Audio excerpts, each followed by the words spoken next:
Hi, good morning and welcome to this video lecture.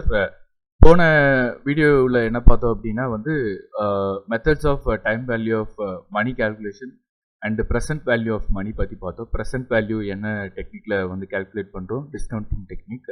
Then future value வந்து compounding technique அப்படின்ற டெக்னிக்கில் calculate பண்ணுறோம்.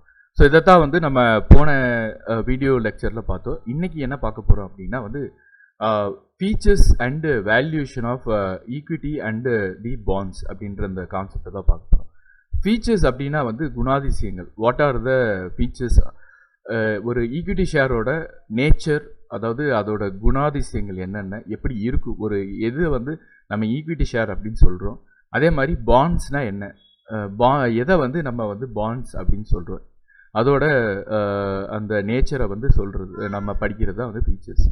Valuation அப்படின்னும் போது ஒவ்வொரு இந்த ஈக்விட்டி ஷேராக இருந்தாலும் சரி, பாண்டாக இருந்தாலும் சரி, ஒவ்வொன்றுக்கும் ஒரு வேல்யூ இருக்குது. வேல்யூன்னும் போது அதை வந்து மணி வேல்யூவில் தான் நம்ம வந்து கேல்குலேட் பண்ணுறோம். ஸோ எவ்வளவு அப்படின்ற அந்த மணி வேல்யூவில் இந்த வேல்யூவை வந்து டிட்டர்மைன் பண்ணுறதுக்கு நிறைய ஃபோர்ஸஸ் இருக்குது. ஸோ அதெல்லாம் வந்து நம்ம அடுத்தடுத்து படிப்போம். ஸோ இப்போதைக்கு அந்த வேல்யூஷன் மெத்தட் வந்து நிறைய மெத்தட்ஸ் இருக்குது. ஒரு ஈக்விட்டி ஷேரை வந்து அதோட ப்ரைஸ், ஆக்சுவல் வேல்யூவை வந்து நம்ம இன் டேர்ம்ஸ் ஆஃப் மணியில் கேல்குலேட் பண்ணுறதுக்கு, அப்புறம் பாண்டை வந்து கேல்குலேட் பண்ணுறதுக்கும் ஒரு மெத்தட் இருக்குது. அந்த மெத்தடை பற்றி நம்ம படிக்க போகிறோம். ஓகே, யூஸ்வலாக வந்து நம்ம பார்க்குற மணி வேல்யூ வந்து மார்க்கெட் வேல்யூ அப்படின்னு சொல்லுவோம். ஓகே, நம்ம இந்த ஒரு டிஃப்ரென்ஸை மட்டும் இதில் புரிஞ்சுக்கணும். மார்க்கெட் வேல்யூ அப்படின்னா வந்து பையர்ஸு செல்லர்ஸு ஷேர் மார்க்கெட்லேயோ இல்லை பாண்டு மார்க்கெட்லேயோ, அதாவது டெப்ட் மார்க்கெட்லேயோ பை பண்ணுற செல் பண்ணுற ப்ரைஸ் வந்து அதுதான் வந்து மார்க்கெட் வேல்யூ. இப்போ பையர் ஒரு ஷேரோட ப்ரைஸ் வந்து 80 rupees அப்படின்னு சொல்லி கோட் பண்ணுறாரு. இவர் செல்லர் என்ன சொல்கிறாருன்னா, ஓகே 78 rupees அப்படின்னு சொல்கிறாரு. ரெண்டு பேரும் வந்து பார்கெயின் பண்ணி 98 rupeesக்கு வந்து க்ளோஸ் ஆகுது. ஸோ இது வந்து மார்க்கெட் ப்ரைஸ். ஆக்சுவலான இதோட ஷேரோட ஒரு, அதாவது ஒரு ஷேரோட ப்ரைஸ் வந்து என்னவா இருக்கும், ஒரிஜினல் வேல்யூ என்னவா இருக்கும் அப்படின்னா வந்து ஒன்று மார்க்கெட் வேல்யூவோட ஈக்குவலாக இருக்கும். கரெக்டான மார்க்கெட் வேல்யூவும் அதோட ஒரிஜினல் வேல்யூவும் ஒரே மாதிரி இருக்கும். சில நேரங்களில் மார்க்கெட் வேல்யூவோட அதிகமான வேல்யூவாக இருக்கும். அது ஏற்கனவே வந்து இதுக்கான பேசிக் அண்டர்ஸ்டாண்டிங் என்ன அப்படின்னா வந்து எக்கனாமிக்ஸ் சப்ஜெக்டை வந்து நம்ம எடுக்கணும். ஸோ எந்த ஒரு ப்ராடக்ட்டுக்குமே ஃபினான்ஷியல் இன்ஸ்ட்ருமெண்ட்டும் ஒரு ப்ராடக்டாக தான் நம்ம வந்து கன்சிடர் பண்ணணும்.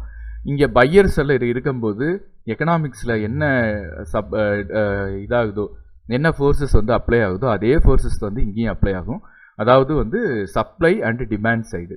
ஸோ டிமாண்டு கூட இருக்குது அப்படின்னா வந்து அதோட ப்ரைஸ் அதிகமாகும். சப்ளை அதிகமாக இருந்து டிமாண்டு கம்மியாக இருக்குன்னா அதோட ப்ரைஸ் வந்து கம்மியாகும். இது வந்து எக்கனாமிக்ஸில் நம்ம படிச்சிருப்போம். இப்போ அதே மாதிரி தான் இதோட ஒரிஜினல் வேல்யூ ஒன்றா இருக்கும். பட் ஆனால் வந்து டிமாண்ட் அதிகமாக இருக்குது, ஏதோ ஒரு காரணத்தினால அந்த ஒரு கம்பெனியோட ஷேருக்கு வந்து அதிகமான போட்டி இருக்குது, நிறைய பேர் வாங்கணும் அப்படின்னு நினைக்கிறாங்க அப்படின்னா அப்போ அதிக விலை கொடுத்து வாங்குற மாதிரி இருக்கும், ப்ரைஸ் அதிகமாக இருக்கும். இல்லை அதுக்கு அவ்வளோவா போட்டி இல்லை அப்படின்னா அதோட ஒரிஜினல் வேல்யூவை விடவே கம்மியாக இருக்கும். பட் அப்போ ஒரிஜினல் வேல்யூ என்ன அப்படின்றத நம்ம கண்டுபிடிக்கிறதா நம்மளோட ஆக்சுவலான ஒர்க்கே. ஸோ நம்ம ஒரு ஃபினான்ஷியல் மேனேஜராக இல்லைன்னா வந்து ஒரு அனாலிஸ்டாக நம்மளோட ஒர்க் என்னவாக இருக்குன்னா to maximise the market value of firms equity share. So இதுதான் வந்து ஃபினான்ஷியல் மேனேஜ்மெண்ட்லேயும் படிச்சிருப்பீங்க. இப்போ உங்களுக்கு மீனிங் புரிஞ்சிருக்கும். மார்க்கெட் வேல்யூவில் இந்த டிமாண்ட் சைடு நல்லா ஹை பண்ணி நம்மளோட ஷேர், நம்ம கம்பெனியோட ஷேர் வந்து அதிகப்படுத்துறது தான் வந்து ஒரு ஃபினான்ஷியல் மேனேஜரோட வேல்யூவாக இருக்கும். அதுக்கு அதோட ஒரிஜினல் வேல்யூ என்ன அப்படின்றத ஃபஸ்ட்டு நம்ம தெரிஞ்சிருக்கணும். ஓகே, அதோட ஒரிஜினல் வேல்யூ என்ன அப்படின்னா ஒரு ஃபார்முலா சொல்கிறாங்க.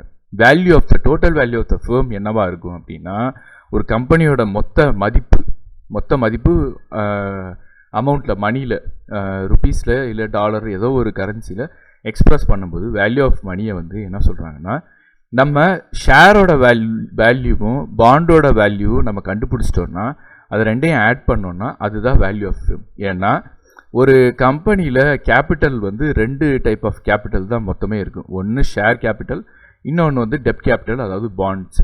ஓகே, இந்த ரெண்டையும் ஆட் பண்ணும்போது total value of the firm கிடச்சிரும். இதுதான் வந்து இந்த ஃபார்முலாக்கான அர்த்தம். Value of firms equal to total value of bond plus the value of shares. Okay, so அப்போ இந்த வேல்யூ ஆஃப் ஷேரை கண்டுபிடிக்கிறதுக்கு சில மெத்தட்ஸ் இருக்குது. ஸோ இதில் வந்து நம்ம என்ன பண்ண போகிறோம்னா இந்த வீடியோ லெக்சரில் வந்து நம்ம basic discounted cash flow valuation model பற்றி அந்த ப்ராப்ளம் வந்து சால்வ் பண்ணுவோம். அந்த ப்ராப்ளமை வந்து பாண்டுக்கும் ஷேர் ஈக்விட்டி ஷேர் வேல்யூஷனுக்கும் நம்ம அப்ளை பண்ணுவோம். ஓகே, ஸோ ஃபஸ்ட்டு அதுக்கு முன்னாடி நம்ம வந்து என்ன பண்ண போகிறோம்னா ஃபீச்சர்ஸ் ஆஃப் ஈக்விட்டி ஷேர்ஸ் பற்றி பார்ப்போம். ஒரு ஈக்விட்டி ஷேர் வந்து எப்படி இருக்கும், அதோட குணாதிசயங்கள் என்ன. இது வந்து பெர்மனன்ட் இன் நேச்சர். ஒரு தடவை வந்து இந்த ஷேரை இஷ்யூ பண்ணிட்டா இதை வந்து பைபேக் கம்பெனியாக வந்து திரும்ப பைபேக் பண்ணுற வரைக்கும் இந்த ஷேரை வந்து செல் பண்ணிக்கிட்டே போகலாம். இதுக்கு வந்து மெச்சூரிட்டி பீரியட் அப்படின்றது கிடையாது. ஓகே, இந்த ஈக்விட்டி ஷேரை பொறுத்த வரைக்கும் யார் வந்து இந்த ஈக்விட்டி ஷேரை வச்சுருக்காங்களோ அவங்களுக்கு வந்து ஓனர்ஷிப் இருக்கும். அதே மாதிரி அவங்க வந்து ஹையஸ்ட் ரிஸ்க்கை வந்து அவங்க பேர் பண்ணணும். இதெல்லாம் வந்து நம்ம ஏற்கனவே பார்த்தது தான். பட் ஒன்ஸ் அகெயின் நம்ம வந்து இந்த ஃபீச்சர்ஸில் தனியாக இப்போ டிஸ்கஸ் பண்ணுவோம். ஓகே, ஈக்விட்டி ஷேர்ஸை பொறுத்த வரைக்கும் ட்ரான்ஸ்ஃபரபிலிட்டி இருக்குது. ஓனர்ஷிப் இப்போ நம்ம வந்து கொஞ்சம் ஷேர்ஸ் வச்சுருக்கோம், ஒரு 50 ஷேர் ஒரு கம்பெனியோட ஷேர் வச்சுருக்கோம் அப்படின்னா நம்ம அந்த ஷேரை இன்னொருத்தவங்களுக்கு செல் பண்ண முடியும்.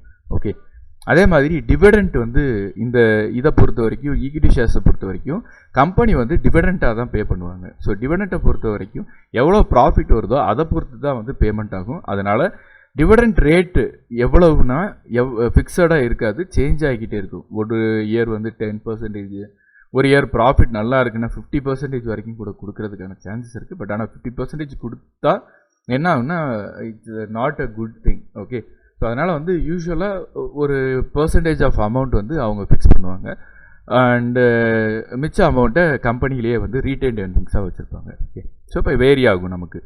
அதே மாதிரி ஈக்விட்டி ஷேர் ஹோல்டர்ஸை பொறுத்த வரைக்கும் கம்பெனியில் என்ன நடக்குது அப்படின்ற அந்த அஃபேர்ஸ் பற்றி தெரிஞ்சுக்கிறதுக்கான ரைட்ஸ் வந்து இருக்குது. ஸோ அவங்க வந்து கம்பெனியோட டாக்குமெண்ட்ஸை பற்றி என்னென்ன இருக்குது அப்படின்றது, என்ன போர்ட் மீட்டிங் நடந்திருக்கு அப்படின்னு தெரிஞ்சுக்கிறதுக்கு அவங்களுக்கு ரைட்ஸ் இருக்குது. ஸோ எவ்வளோ ரைட்ஸ் இருக்குன்னா அவங்க எவ்வளோ ஷேர் ஹோல்டு பண்ணியிருக்காங்களோ அந்த அளவுக்கு ரைட்ஸ் இருக்குது.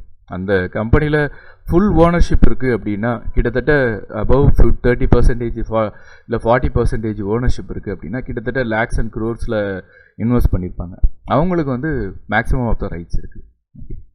அண்டு லயபிலிட்டி ஆஃப் த, அதை தான் அடுத்த point, liability of the equity shareholders வந்து அவங்க எவ்வளவு எக்ஸ்டென்ட்டு இன்வெஸ்ட் பண்ணியிருக்காங்களோ அந்தளவுக்கு தான் வந்து லயபிலிட்டி இருக்குது. அதுக்கு மேலே அவங்களால வந்து கம்பெனிலேருந்து ப்ராஃபிட்டில் ஷேரோ இல்லைன்னா வந்து ரைட்ஸோ வந்து அவங்களால கேட்க முடியாது. Okay, so features of equity shares புரிஞ்சிருக்குன்னு நினைக்கிறேன்.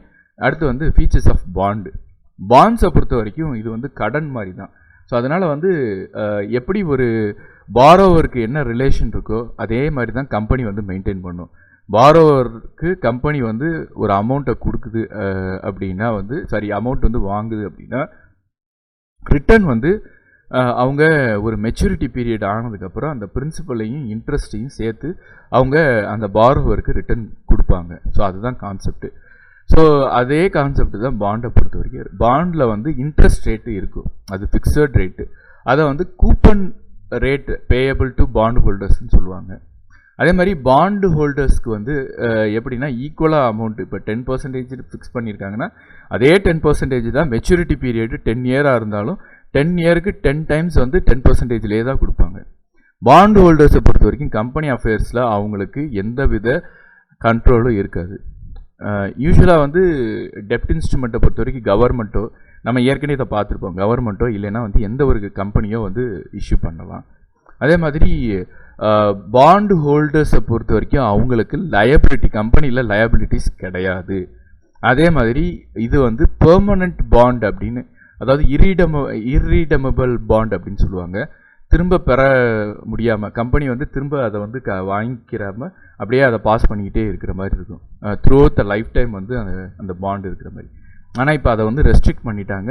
அப்படி வந்து பெர்மனண்ட் பாண்ட்ஸ் கிடையாது. கண்டிப்பாக ஒரு 10-20 இயர், மேக்ஸிமம் 25 இயர் வரைக்கும் வேலிடிட்டி கொடுக்கலாம். பட் ஆனால் ஒரு பீரியடில் வந்து பாண்ட் வந்து மெச்சூர் ஆகி அந்த பிரின்சிபல் அமௌண்ட்டையும் இன்ட்ரெஸ்ட் அமௌண்ட்டையும் வந்து ரீபே பண்ணிடணும் பாரோவருக்கு. அப்படின்ற மாதிரி தான் வந்து இப்போ இருக்கிற ரூல்ஸ் அண்ட் ரெகுலேஷன்ஸ் இருக்குது. ஓகே, ஸோ இன்னைக்கு வீடியோ லெக்சரை இங்கே ஸ்டாப் பண்ணிக்கிடுவோம். Features of equity and features of bond பார்த்தோம். ஸோ நான் சொன்ன அந்த கேல்குலேஷன் வந்து அந்த ஈக்விட்டி வேல்யூவேஷன் பற்றி நம்ம அப்கமிங் கிளாஸ், அதாவது நெக்ஸ்ட் வீடியோ லெக்சரில் பார்ப்போம். தேங்க்யூ.